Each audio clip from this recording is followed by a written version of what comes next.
Corporation સંકુલ બહાર 20 વર્ષ ઉપરાંતથી પાણીની સમસ્યાથી ત્રસ્ત નવાયાર્ડ સ્થિત ગાંધીનગર સોસાયટીના 5 રહીશો આમરણ ઉપવાસ પર આરંભી ગયા છે।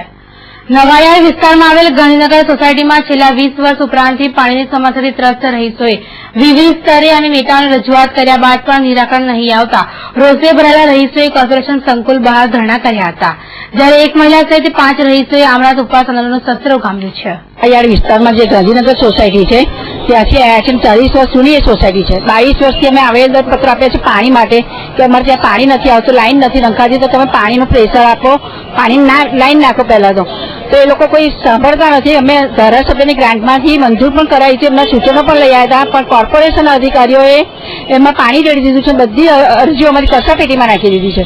પ્લસ અમારે જ્યાં ત્યાં નેતાઓ છે, રાજકીય નેતાઓ છે, એમની ત્યાં જાણે ડોક્ટર 3 ટાઈમ દવા આપે એવી રીતે 3 ટાઈમ પાણી મોકલે છે ત્યાં। અને અમારા જે વિસ્તારમાં છે તો બાજુની લાઈનમાં બધી બહેનો પાણી ભરવા જાય છે, પોતાનું કામ છોડી જાય છે, તો પણ એમનો અમારી રજૂઆત સાંભળતા નથી। આજે અમે આ મારા ઉપવાસની ચીમકી આપી તો તાત્કાલિકના ધોરણે આ લોકો જાગૃત થયા છે અને ત્યાં ખોદકામ કરીને પાણીની લાઈનો નંખાય છે, પણ એવી જગ્યાએ પરથી લાઈનનું પોઈન્ટ આપ્યા છે ત્યાંથી પાણી નહીં આપતા અને બાજુના કનેક્શનમાંથી આપે છે જ્યાં પાણી પૂરતા એ વિસ્તારમાં પણ નથી, અને ત્યાંથી પાણી આપીને અમને એવું કહે છે કે તમે આંદોલન પૂરું કરી દો। એટલા માટે આજે અમે એટલે અમે આજે અમારા ઉપવાસમાં ઉતર્યા છે કે અમારા નળમાંથી પાણી નહીં આવે, જ્યાં સુધી ના પાણી પીએ ત્યાં સુધી અમે ઉપવાસ છોડીશું નહીં એટલે આંદોલન ચાલુ છે।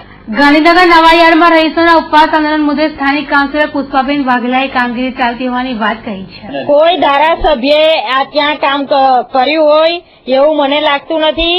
કોઈ ધારાસભ્ય કે કોઈ સાંસદ સભ્યએ ત્યાં આગળ કામગીરી કરી નથી। આખા નવાયાર્ડ વસાહતની અંદર મેં પાણીનું નેટવર્કની કામગીરી કરી છે, તે આરસીબી માંથી કરાઈ છે, બજેટમાંથી કરાઈ છે, અને આ કામગીરી મારી ફોડવારીમાંથી કરાઈ છે। આખા વડોદરા શહેરમાં ફક્ત એક ટાઈમ 45 મિનિટ અને એમાંય 15 મિનિટ ગંદુ એટલે 30 મિનિટ જ પાણી આવે છે। કોઈના ત્યાં 2-3 ટાઈમ પાણી નહીં આવતું। 2-3 ટાઈમ પાણી આવતું હોય તો રોજ કોર્પોરેશનના મોરચા ના આવતા હોય અને અમારા ત્યાંય ના આવતા હોય। 2-3 ટાઈમ પાણી આવતું હોય, એમના ત્યાં પોતાના ત્યાં કેટલા ટાઈમ પાણી આવે છે પૂછી લઈ, અને અમારા ત્યાં કેટલા ટાઈમ પાણી આવે છે એ આઈને જોઈ લઈ। હું પોતે ટેન્કરો વેચાતી મંગાવું છું।